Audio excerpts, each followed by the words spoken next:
terriens, c'est Hugo de la Team Hercule. J'espère que vous allez bien. En tout cas, moi ça va très très bien et je suis en compagnie de mon ami Kevin. Salut à toi, Kevin. Bonjour à tous, bonjour à toute la team de Dragon Ball. Donc Moi on est c'est là. Rouge. On est là pour une petite revue de l'archétype Garlic, un nouvel archétype Wish qui moi me fait plutôt plaisir. Étant un grand fan des archétypes, des vrais archétypes Wish à Dragon Ball, je parle pas des faux archétypes à la Shinsenron qui veulent se faire passer pour des decks respectables. En tout cas, Kevin, je sais pas, tu peux peut-être te donner ton ressenti premier sur l'archétype, un truc un peu global. Bah déjà j'aime beaucoup le fait de. C'est vrai que les Dragon Ball jouaient avec le deck Wish, jouaient avec des comment on appelle ça? Euh, euh, Mince, j'ai perdu le nom. Les souhaits, voilà. Tes souhaits. Et, exactement, chercher les souhaits. Ça rapporte énormément de mécanique et c'est assez tactique, assez technique dans le jeu, plus les nouvelles cartes qu'il y a, en plus de différentes extensions, on peut avoir un bon deck.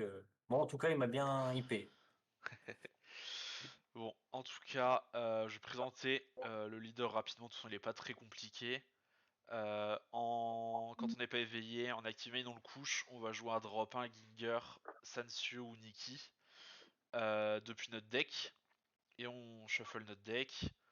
Les drop 1, ça va être les trois mêmes globalement. Ils vont tous soit aller chercher une même version d'eux-mêmes mais qui coûte plus cher, soit euh,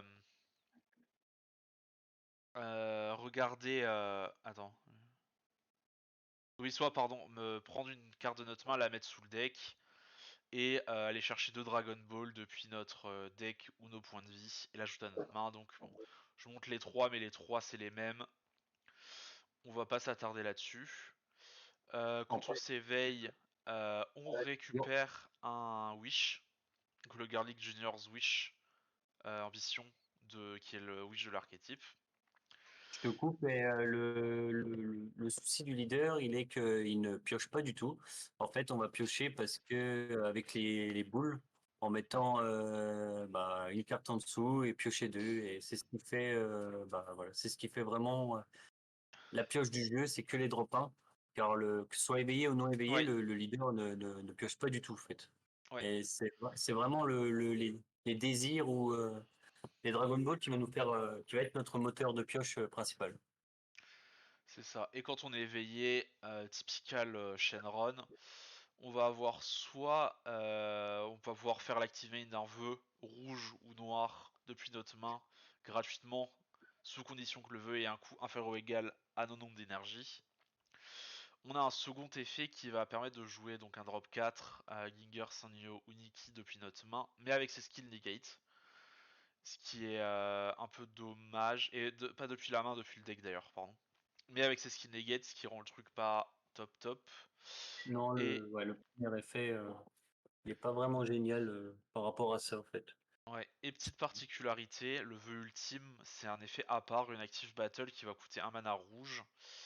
Si on a des PV de 2 ou moins, on remove les Dragon Ball de la game, et on peut pas prendre de dégâts pour le tour. Ce qui est, pour le coup, plutôt très intéressant et la seule chose enfin la chose principale qui donne envie de jouer le deck au premier abord. C'est ça. Je vais présenter le vœu directement parce que ça va se concentrer là-dessus le deck. Pour 1, ou gratuitement via l'effet leader, on va piocher un et choisir un Ogarlic Junior dans la Battle Area. Il va gagner indestructible jusqu'à la fin du prochain tour. Et en plus, si on l'a joué via l'effet du leader, on va piocher une carte supplémentaire.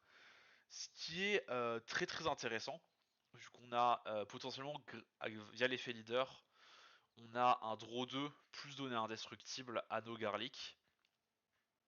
Le seul souci qu'on va avoir, c'est que c'est un wish qu'on va avoir envie de spammer le plus possible pour trigger les effets du deck. Mais on en a que 4 dans le deck, logique. Donc on va pas en avoir une réserve infinie en main.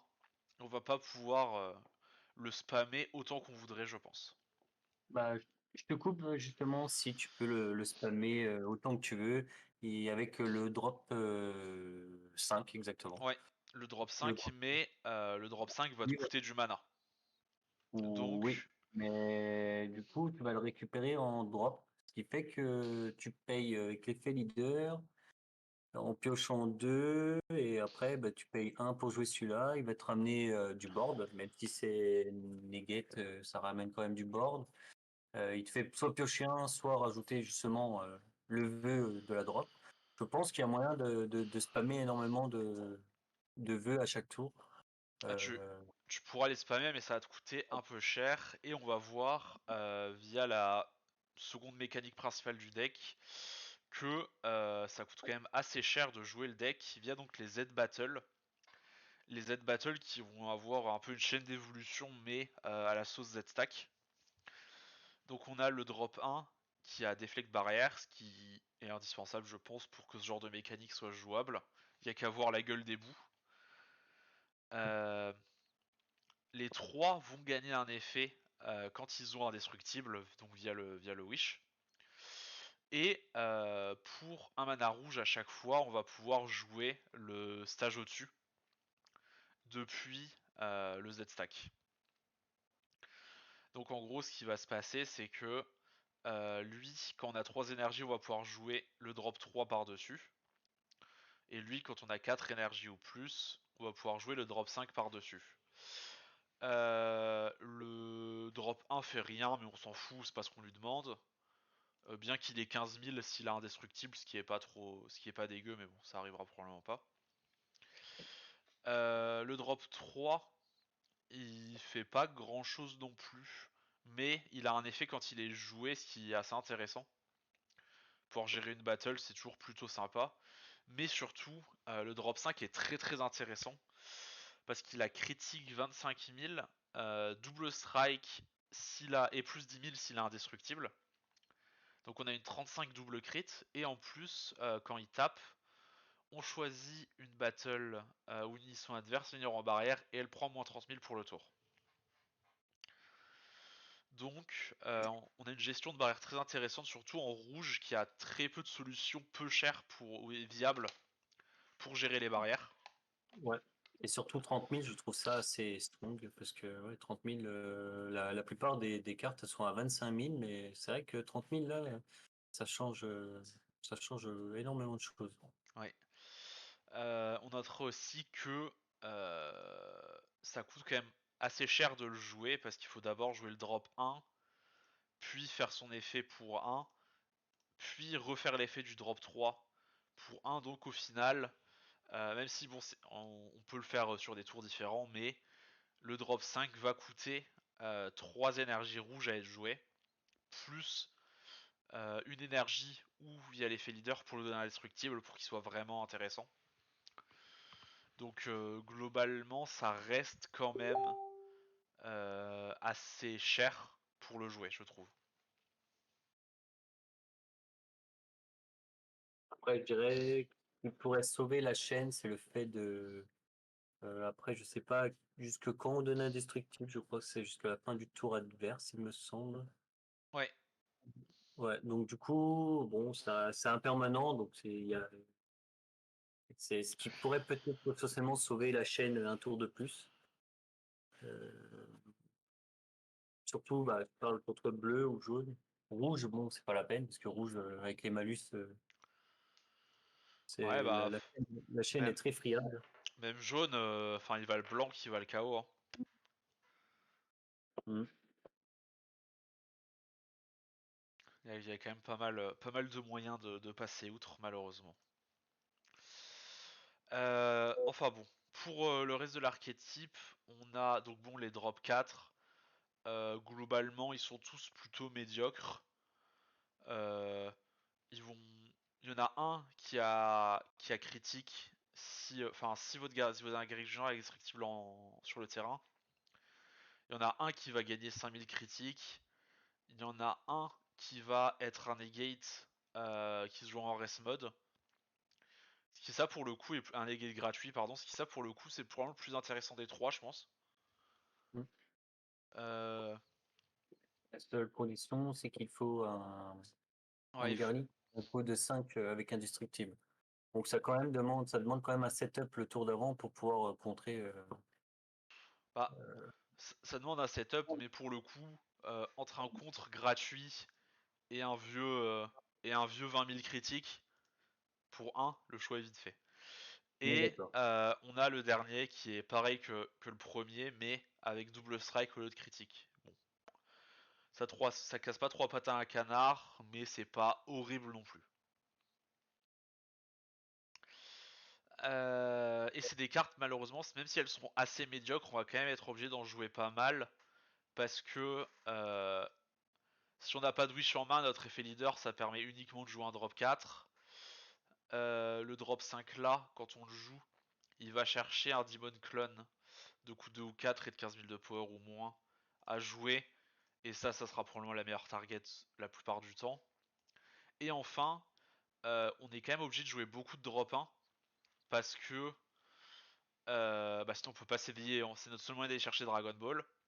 Mais les drop 1, ils ont s'il n'y a plus Dragon Ball dans le deck et qu'on n'a pas de target drop 4, donc les Ginger, machin et compagnie, en drop 4 dans le deck à aller chercher, en fait les drop 1 ça reste c'est des cartes totalement mortes. Mm. Donc juste pour cette raison on va être obligé de jouer un minimum de drop 4. Bon pas beaucoup, on va clairement pas jouer les 4 en x4, mais je pense qu'on va être obligé d'en jouer au moins 2 de chaque. Euh, Moi, ça m'étonnerait pas qu'on en squeeze un. Je pense que juste le crit, tu le joues pas et tu joues les Non. deux autres en x4. Je jouerais même pas en x4. Je pense que ça fait même un peu trop. Je pense que c'est pas vraiment des battles. C'est pas avec ça qu'on risque de tuer l'adversaire.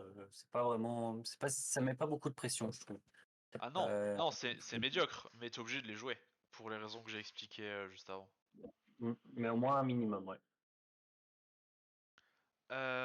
Ensuite, on a un petit garlic drop 1 qui lui est très intéressant. Il permet d'aller tuto le wish. Et une fois qu'il est sur le terrain, pour 1 rouge, on peut jouer un Ginger, un Sensio ou un Nikki qui a un coût 1 depuis notre deck. Et ça, pour le coup, c'est très intéressant parce que déjà de 1, ça filtre le deck de petites merdes qu'on n'a pas envie de piocher. De 2, c'est toujours mieux de jouer depuis le deck plutôt que depuis la main parce que ça nous fait garder une carte en main. Et dans tous les cas, c'est des cartes qu'on va avoir envie de jouer au début pour aller chercher les boules un minimum. Même si malheureusement le plan de jeu de faire Garlic Junior T1 et d'après faire son effet pour aller chercher un drop 1 sur le T2 se fait faire beaucoup d'ombre par l'unisson Gogeta qui sera pratiquement tout le temps mieux enfin sera pratiquement tout le temps ton D2 je pense dans le deck. Donc malheureusement ce petit Garlic qui se fait faire de l'ombre par une des meilleures cartes rouges. On a donc le drop 5 qui permet d'aller chercher Louis qu'on a déjà expliqué. Et on a aussi un drop 8, Garlic, qui lui aussi est boosté par Indestructible et qui lui est très intéressant. Mais un peu à l'instar du Gogeta 4, ne va rester qu'un tour sur le terrain. Donc lui globalement on joue pour 2. On met moins 15 000 à toutes les battles autres que cette carte sur le terrain. Donc alliés et adverses. Ce qui est pour le coup un excellent clean de board en rouge. Même si ça vient un peu tard. Ça reste quand même très intéressant. Et s'il est indestructible, les battles et les unissons adverses ont moins 10 000 de power en permanent. Et ça, c'est une mécanique qu'on n'a jamais vue dans le jeu, si je dis pas de bêtises. Non, ça me dirait. Ce genre Et de. en tout cas, pas sur les unissons, ça c'est sûr, parce que ça relève certaines questions. Si t'as une. A priori, ça marche de telle sorte que si t'as une unisson avec 10 000 de power ou moins, elle meurt instantanément. Parce qu'elle va se prendre des moins 10 000 en boucle et perdre tous ses marqueurs. Mm. Donc ouais, il y aura quelques rulings un peu tricky avec ce permanent, je pense. Et on a fait le tour de l'archétype. Je sais pas si tu veux ajouter quelque chose, Kevin. Non, après, je pense que ça peut être. Après, ça va être en fonction de comment la banlist va être. Est-ce que ça va être un deck qui va être très joué ou est-ce que ça va être un deck qui va être aux oubliettes? Je pense que le deck a quand même du potentiel, même si, comme on a parlé, ça manque de cartes assez intéressantes qui tapent assez bien pour rouge. C'est vrai que les drop 4 sont pas fameux. Il y a que le drop 8 encore qui est assez intéressant et la chaîne, bah, pareil, la chaîne, elle est pas très solide non plus. Elle peut se Bon, faire assez facilement gérer. moi, il y a clairement un truc que je comprends pas dans le design de la carte, c'est pourquoi les drop 1, quand tu les joues, ils t'obligent à mettre une carte de ta main sous le deck.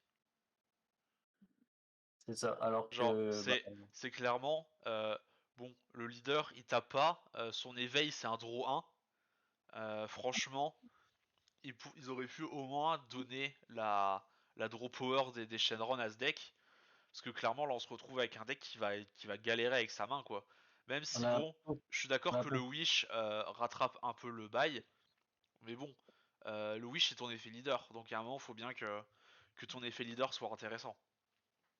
C'est ça. On a l'impression qu'ils ont limité la pioche par rapport à l'ancien leader.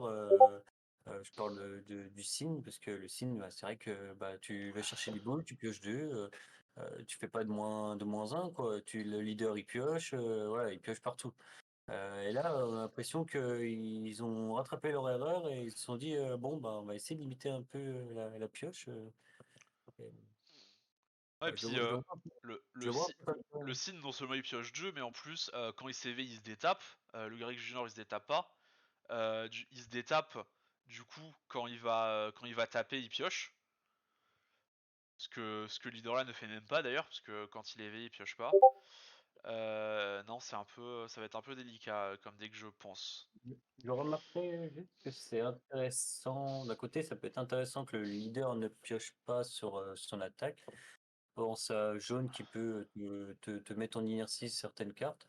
On peut utiliser par rapport à Mecha Freezer, bah, le leader, Oui, on oui, peut bien utiliser sûr. le leader, quoi. Donc du coup, tu sais que derrière, tu peux piocher deux avec son effet. Donc d'un côté, c'est bien, mais de l'autre, c'est vrai que c'est un peu embêtant. Mm, Je trouve que les cartes ne piochent pas non plus quand elles sont jouées. ouais, Vraiment, ça va vraiment être autour des boules, des Dragon Ball, quoi. ouais. Et pour faire un petit aparté sur les cartes du extension qui peuvent être intéressantes, on a ce drop 1 qui marche plutôt bien avec l'Unisson Gogeta comme d'habitude, qui permet d'aller chercher un habitant de Namek ou un démon avec un coup d'énergie de 4 ou moins. Sachant que les garlics sont des démons. Bon, il y a des petits problèmes de traduction entre français et anglais sur les démons, démon clan, machin et tout. Mais globalement, c'est des démons. Et ça peut aussi utiliser une édition rouge, ce qui est quand même très intéressant pour aller chercher le fameux Gogeta. Et petit effet qui se coule, on peut faire l'excellent Psycho d'Amao par-dessus. Quand on va le faire, on a l'auto qui est très intéressant de pouvoir donner plus 20 000 à un démon rouge dans une zone de combat, il va prendre plus 20 000. Et donc on a le target principalement celui-là, vu qu'il a dual attack, bah, le plus 20 000 a énormément de valeur. Vu qu'il va pouvoir taper deux fois un power indécent. Et même lui, au final, c'est une double crit. Donc c'est quand même très intéressant. On a Get That Monster qui permet de gratter des cartes dans le deck, vu qu'on peut imaginer de jouer à 50 piles avec ça en x2 par exemple, pour jouer virtuellement à 48 cartes dans le deck. Il permet d'aller tuto soit une Dragon Ball, soit les Wish, enfin les Desire du deck. On a le petit Family Band que beaucoup de gens trouvent cool dans le deck. Moi je trouve ça à chier. L'archétype du deck fait qu'on va toujours vouloir jouer le Wish gratuitement, le Wish du deck gratuitement. Donc payer ça pour deux dans un monde où le deck galère à aller chercher les Dragon Ball et où il n'y a pas Gogeta Unisson. Oui, faire ça tour 2, oui, c'est cool. Mais dans l'état actuel du jeu, je pense que c'est très mauvais. Même si on note quand même que le nouveau Broly qui est sorti récemment est extrêmement intéressant avec ce Wish.